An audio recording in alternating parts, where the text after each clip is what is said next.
The storm came without warning.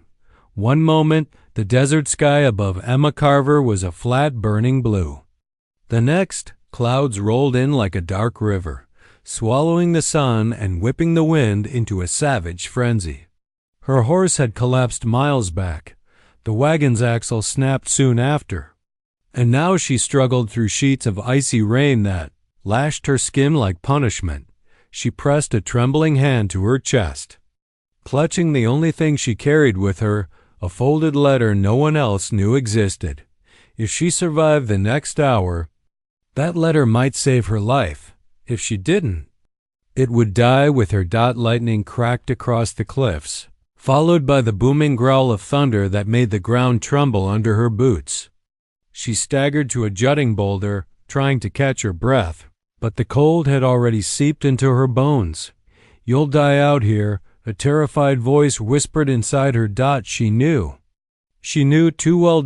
Every mile she put between herself and the town was another mile between her and the men chasing her, the King brothers. They were fast, cruel, and they would not allow a runaway schoolteacher to expose the truth she now knew about their family. The storm wasn't her worst enemy.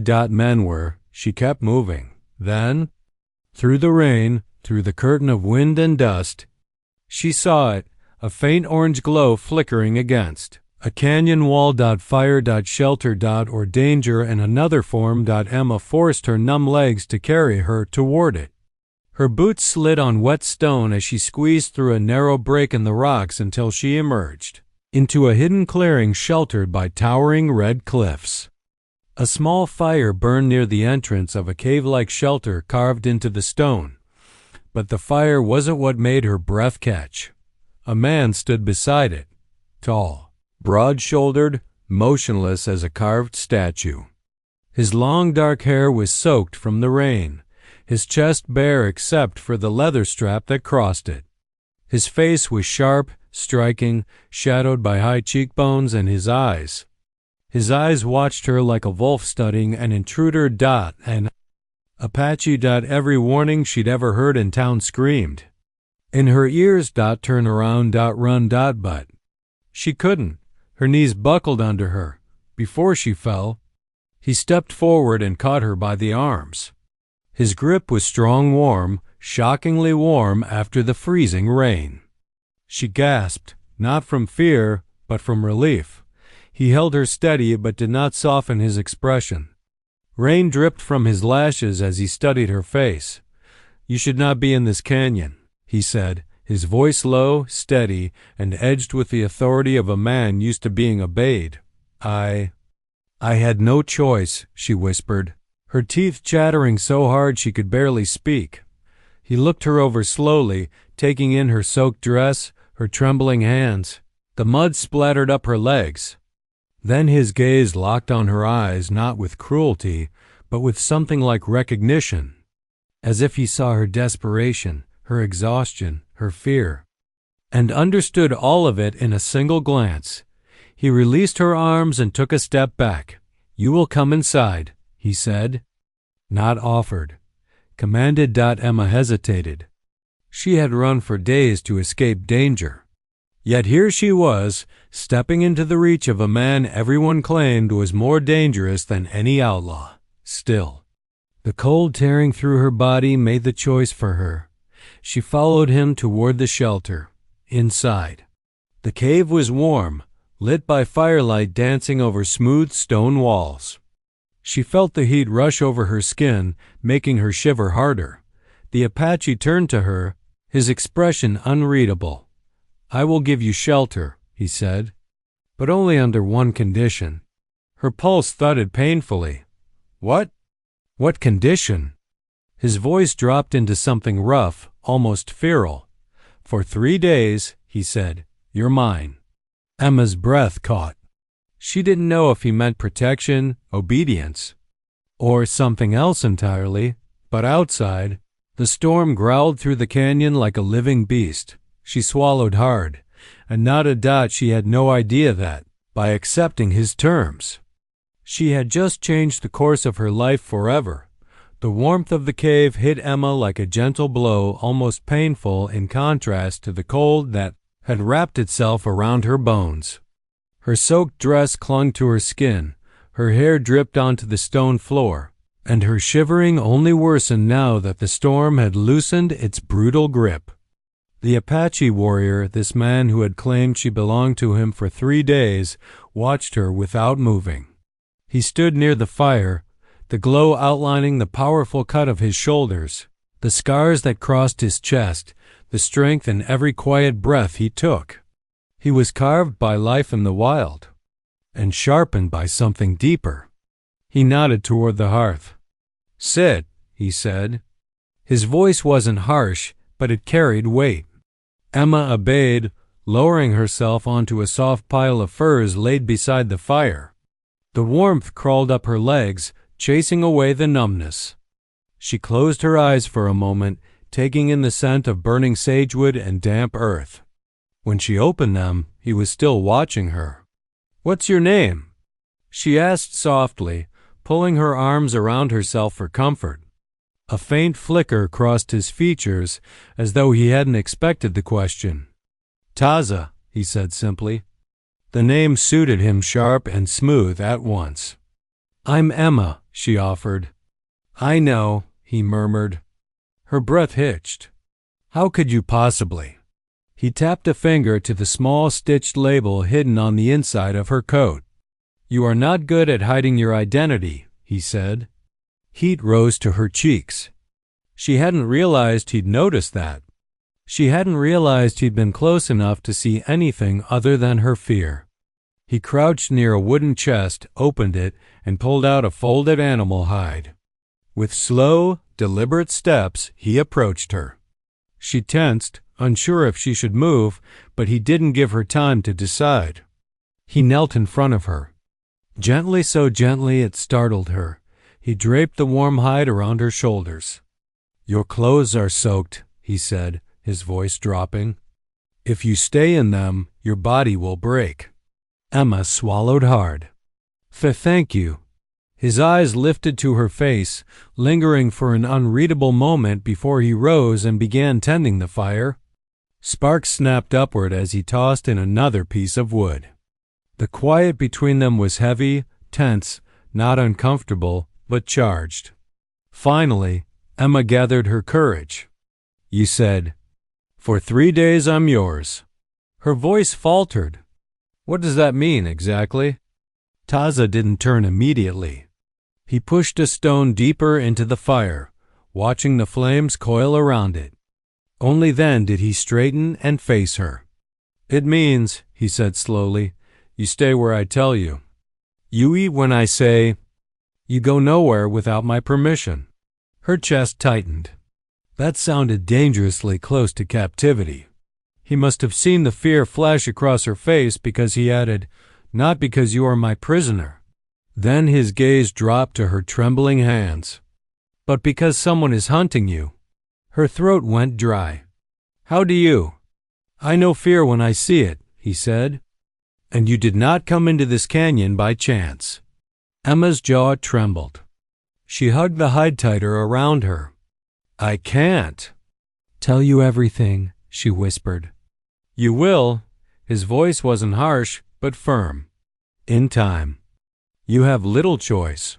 He walked to a clay pot simmering near the fire and ladled warm stew into a wooden bowl. When he handed it to her, their fingers brushed. Heat spread through her hand and up her arm. She didn't know if the warmth came from the bowl or from him. She forced a spoonful into her mouth. Rich, earthy, comforting. She hadn't eaten in almost 2 days. She felt the nourishment immediately. Taza turned away and began removing the wet leather wrapping from his long hair. Droplets fell onto his bare shoulders. Emma couldn't stop her gaze from traveling over the curve of muscle, the scars, the quiet strength etched into every line of him. He noticed. His head turned slightly, though he didn't look back at her. "Do not fear me, Emma." "I'm not afraid," she said too quickly. Now he faced her fully. "You should be." The firelight flickered over his face, deepening the shadows, striking the sharp edges of his features. His eyes held something dark, something dangerous, but also something painfully lonely. He stepped close enough that she felt the warmth of his skin, close enough that her breath caught. "Taza," she whispered, unsure whether it was a question or a plea. He leaned in, just enough that she felt the weight of his presence settle over her like a second blanket. "For the next 3 days," he said quietly, "your fate is tied to mine." Then he stepped back, leaving her trembling not from cold anymore, but from the storm building between them. A storm no shelter could protect her from. Morning came silently to the canyon, as if the desert itself held its breath. Emma woke curled in the warm hides Taza had given her, the fire reduced to glowing embers. For a moment, she forgot where she was. The cave, the storm, the bargain, all blurred into a strange half-dream. Then she sat up and saw Taza. He was already awake, sitting cross-legged near the entrance, sharpening a blade with slow, precise movements. The steady rasp of stone against steel filled the cave. His back was straight, his expression unreadable. The early sunlight framed him like a dark silhouette carved into the desert. He didn't look at her right away, but he spoke the second he sensed her wakefulness. "You slept," he said. "I did," Emma answered softly, rubbing her arms. "Better than I expected. You needed rest." Another stroke across the blade. Exhaustion kills faster than hunger. Emma lowered her gaze. There it was again, that calm certainty, the authority of a man who lived by instinct and danger. She couldn't tell if it comforted her or scared her. His eyes finally lifted to her, deep and observant. "I let you sleep because you are under my shelter," he said. "But now we speak of the rules." Her stomach tightened. "Rules? Taza? What exactly do you expect from me?" He set the blade down and rose, moving toward her with the quiet grace of a predator who did not need to announce his power.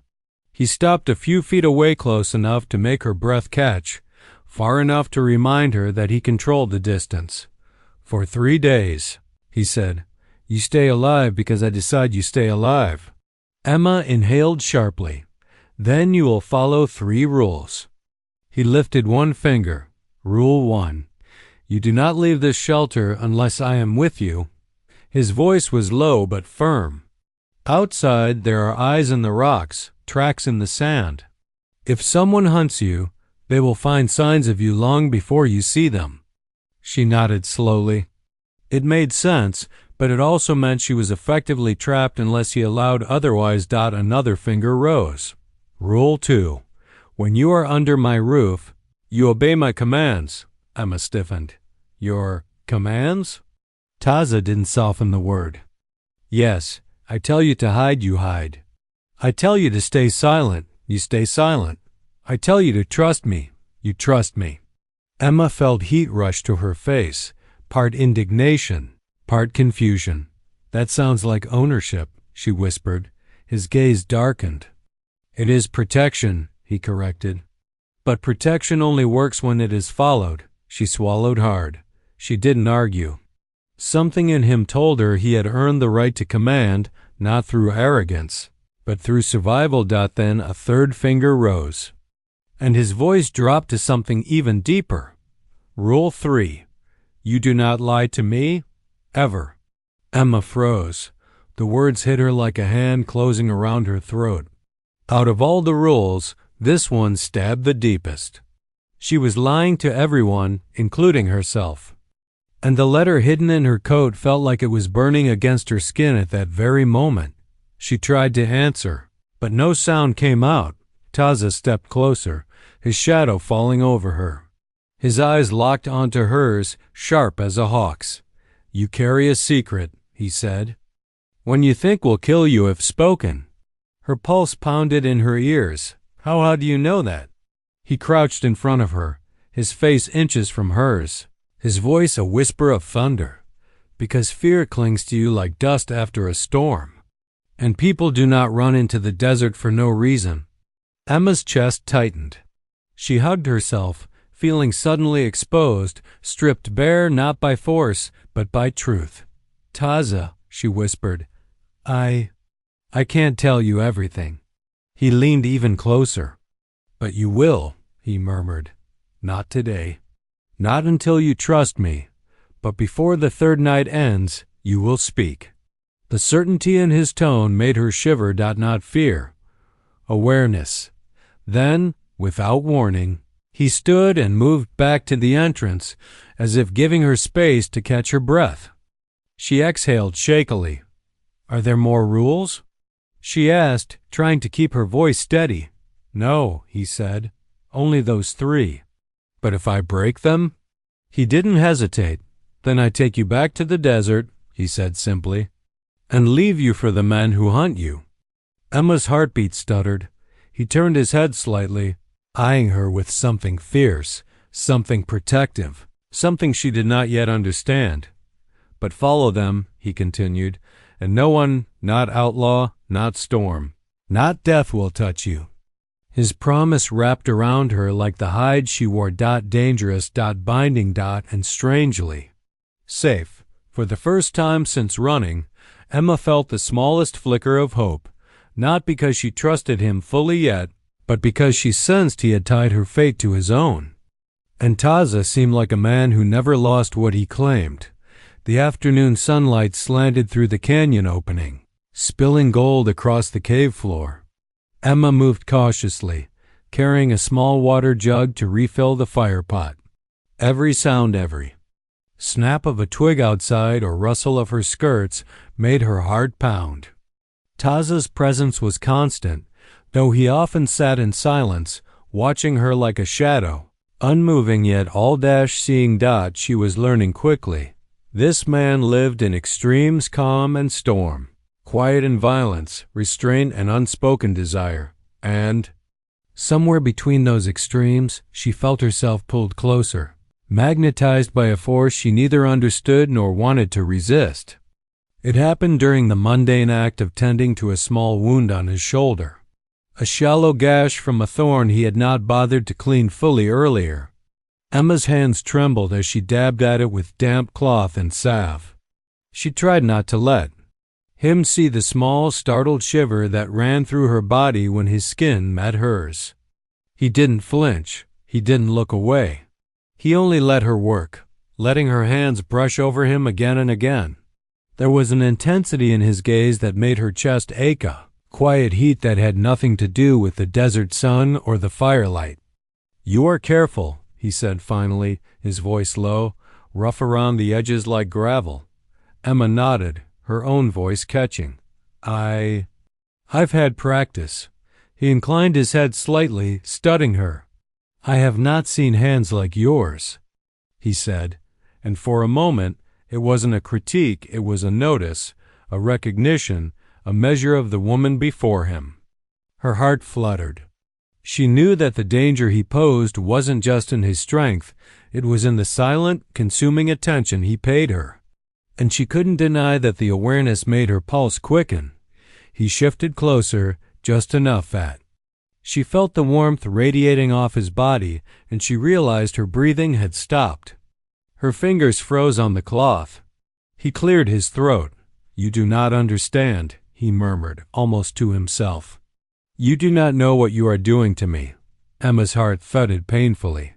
I don't." "You do," he interrupted, his voice husky, full of something dangerous unspoken. "And yet you do not see it." Her lips parted and a soft breath escaped. She wanted to say something, to move away, to keep herself safe, but she couldn't. Not when every fiber of her being wanted to lean closer, to feel the heat of him, to see if his lips would even brush hers. The tension between them thickened, charged as though the cave itself had drawn tighter around them.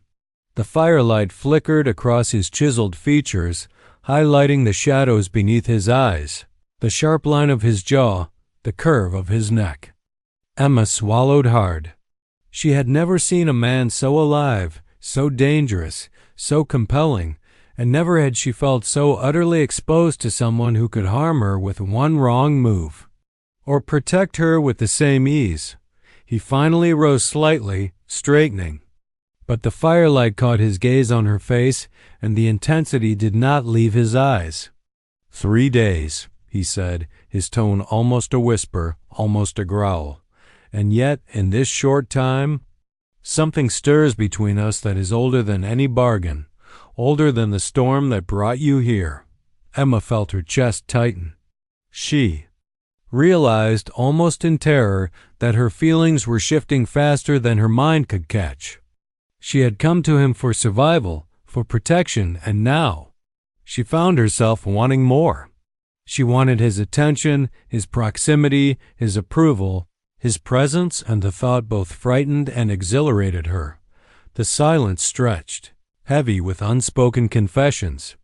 Then Taza leaned slightly, almost imperceptibly, and murmured, "You will learn, little teacher, that sometimes what we think is temporary becomes permanent before we even know it." Her breath hitched, and in that moment Emma understood that the 3 days he had claimed her for were no longer about simple shelter. They were about something far more dangerous, far more intoxicating, an intimacy neither had expected, a connection that had been forged in fire and storm and desert silence, and deep down, she knew that neither of them would emerge from these 3 days unchanged. The storm outside had passed, but the storm between them was only beginning. By the 4th day of her stay, the desert outside the canyon seemed calm, almost deceptively peaceful. Emma had begun to adapt to the rhythms of Taza's world, the fire, the careful routines, the quiet but commanding presence of the Apache warrior. Yet the sense of unease never fully left her. She knew danger was never far. Not in this land where men like the King brothers hunted for control, for vengeance, for secrets they would kill to protect. Taza had gone to the ridge to scout earlier that morning, leaving her to tend the small fire and sweep the cave floor. She moved carefully, her hands busy, but her ears and eyes alert to every sound outside. Then she froze. A faint rustle carried on the wind, a sound too deliberate to be the ordinary movement of desert creatures. Her pulse spiked. She barely had time to step back before she heard the unmistakable sound of hooves clattering over the rock-strewn ground, distant at first, then growing louder. Emma's heart raced.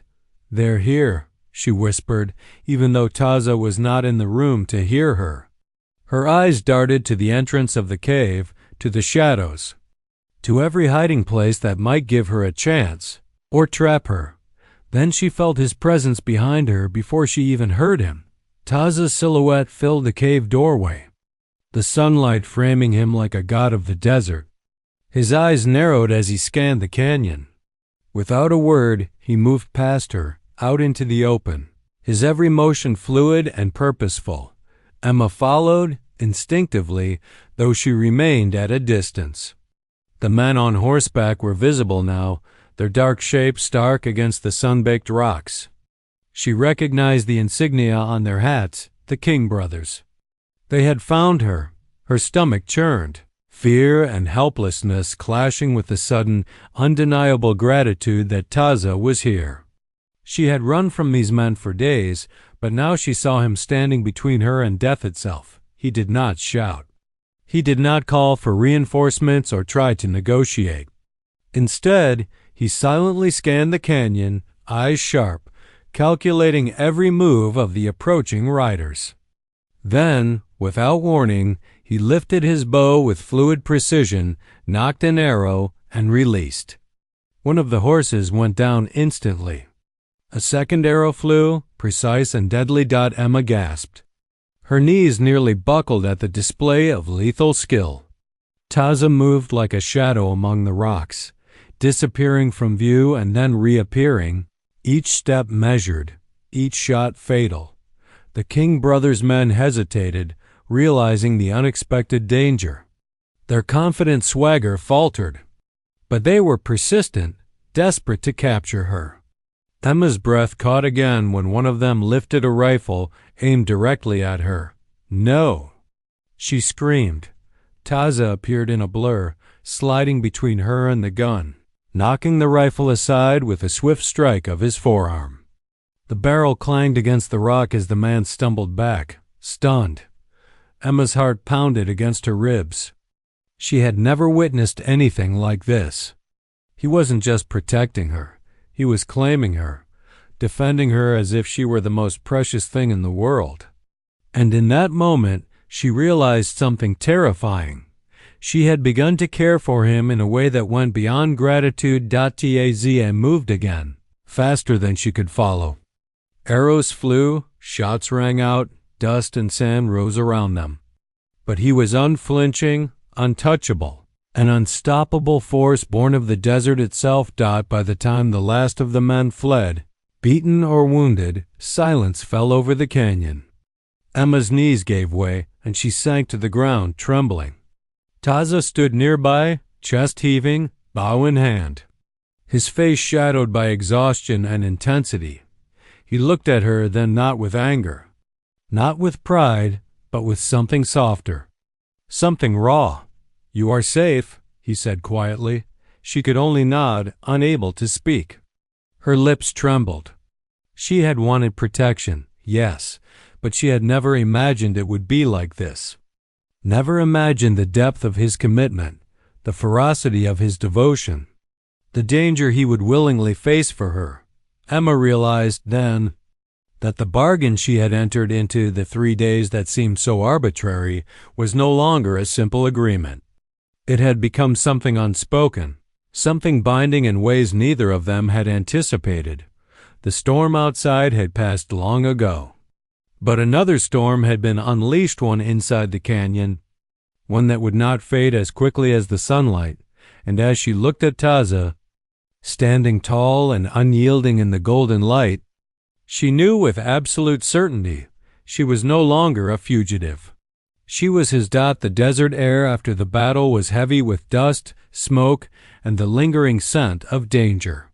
Emma sat on a flat rock near the edge of the canyon, her hands shaking, her heart still pounding from the events that had unfolded. She had survived the King brothers and their men, but only because Taza had been there, silent, lethal, unyielding. He returned to her side, every movement measured, calm, yet undeniably tense. His chest rose and fell with steady breaths, his dark eyes scanning the horizon as though he could still sense threats she could not. And in that moment, Emma understood that the warrior who had claimed her for 3 days would fight for her, not just for survival, but because he had decided she was his. "You should not have seen that," Taza said quietly, though there was no scolding in his voice. Only a warning, a reminder of the harshness of his world. "I saw it because you allowed me," Emma whispered, almost breathless. "You protected me. You risked yourself for me." He looked at her then fully, as if seeing her for the first time. His gaze was intense, dark, and full of something she could not name. She felt as if the desert itself had drawn her into his world, and there was no turning back. "You are mine, Emma," he said, voice low, almost a growl. "Not because of a bargain, not because of rules, but because no one else will have you, and I will not allow anyone to touch you." Emma's chest tightened. His words were possessive, yes, but not cruel. Fierce, yes, but protective. Her pulse raced, her breath catching. She had come to the canyon seeking shelter, but what she found was far more complicated and infinitely more dangerous. Then, without warning, he crouched near the edge of the cliff, scanning the trail below. His body moved like a predator, every motion deliberate, every sense alert. Emma realized she had never been this close to a man so alive, so in tune with the land, with danger, with the pulse of life and death. A rustle from below made her flinch. Taza's hand went to the hilt of his knife, and he disappeared over the edge of the rock with the grace of a shadow. Emma's heart leapt into her throat as she watched him move among the rocks and scrub brush. Arrows notched, eyes sharp. When he returned, He had intercepted another band of hunter scouts the King brothers had sent to track her further. He dispatched them with silent precision, leaving them alive but beaten. A warning to any who would come near. Emma's knees gave way when he approached her again. The adrenaline of fear mixing with the strange, dizzying heat that had nothing to do with the sun. She realized as she looked at him that he would fight to the last breath for her. Not because he owed her anything, but because he had chosen her. "You do not understand," he said, lowering his bow, the firelight dancing across his skin. "I do not fight because I wish to. I fight because you are mine, and I cannot allow harm to touch you." She shook her head, unable to speak, unable to form words. All she could do was stare at him, at the dangerous, magnificent man who had become the center of her world in mere days. Taza stepped closer, his hand brushing against hers not by accident, not by chance, but deliberately.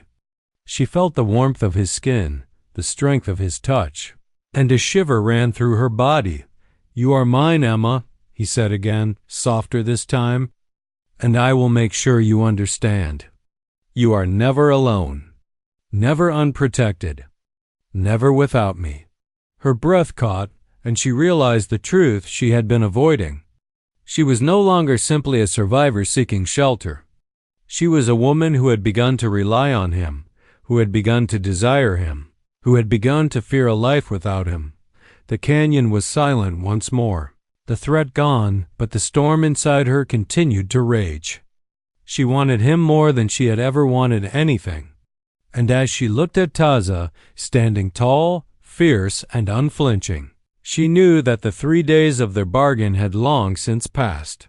Something far deeper had taken root. Something permanent, and neither of them would ever be the same. The morning sun bathed the canyon in gold, illuminating the dust and stone, the firelight from the previous night now gone. Emma stirred beneath the warm furs Taza had arranged around her, the echoes of the recent battles still alive in her mind.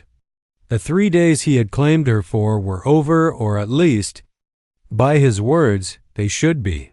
She rose slowly, brushing her hair from her face, feeling the ache in her limbs from tension, fear, and unexpectedly a growing tenderness toward the man who had protected her.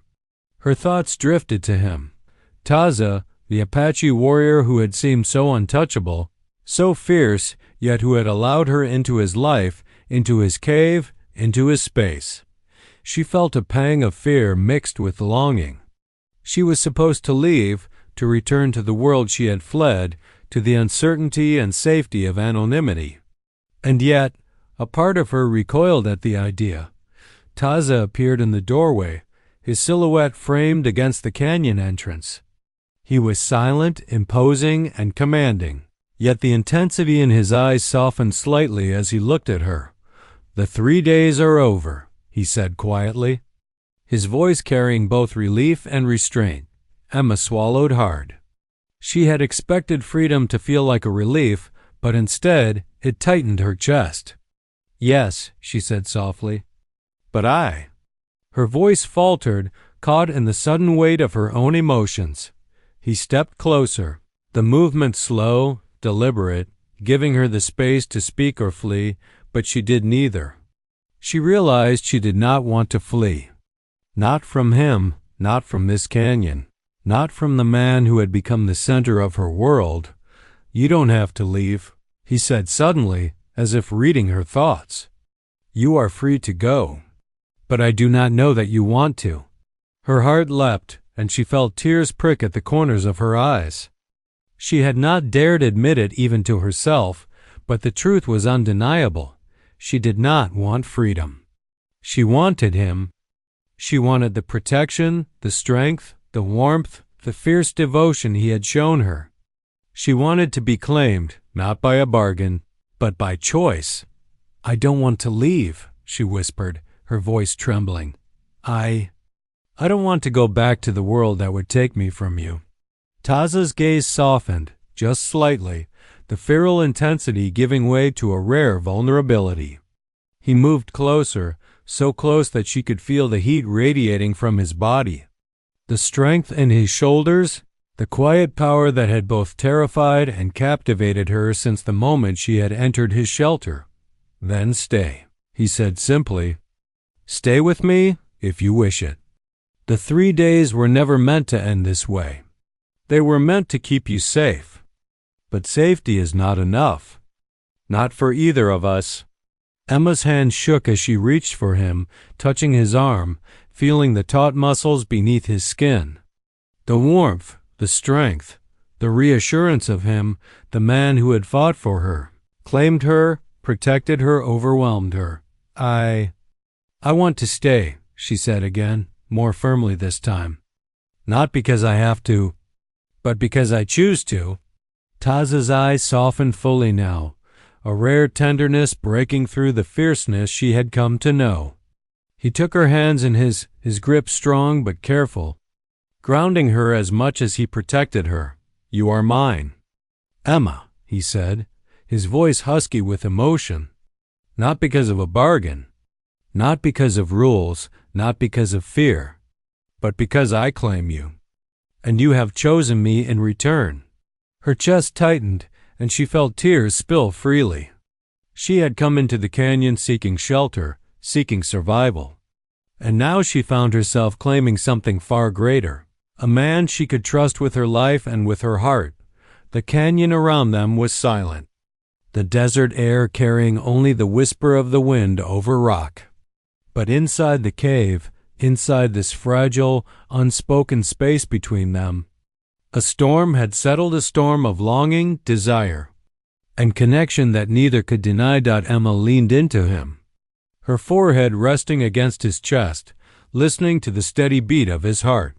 He wrapped his arms around her, holding her as tightly as if he were afraid the world might steal her away in a single breath. In that moment, the 3 days of their bargain felt irrelevant, almost meaningless. What mattered was the bond forged in fire and storm, danger and shelter, fear and desire. What mattered was that they had both chosen each other, and as the morning sun bathed them in gold, Emma knew one undeniable truth. She was no longer a fugitive. She was no longer alone. She was home, and she was his. The canyon lay quiet, the desert stretching endlessly beyond the cliffs, sun warming the red rocks and casting long shadows across the earth. For the first time in days, Emma felt a stillness settle over her, not the stillness of fear, not the tense pause before danger, but a quiet that carried promise, warmth, and certainty. She stood at the mouth of the cave, small bag in hand, the weight of the decision pressing on her. The 3 days of Taza's claim had passed, the storm had ended, and the danger from the King brothers had been vanquished or at least driven away. Now she faced freedom, a choice she had longed for when she fled her old life, and yet she didn't want it. The memory of the last 3 days, of Taza's quiet strength, his deadly skill, the way he had protected her, touched her, held her, rushed through her. Her chest ached, and her hands shook with the knowledge that leaving would mean giving up something far greater than survival. Taza appeared behind her, silent as always, his presence powerful and commanding. He had been watching, waiting, as though he already knew what she would do. His dark eyes met hers, sharp and unflinching, and yet softened by something she had not seen before, hope.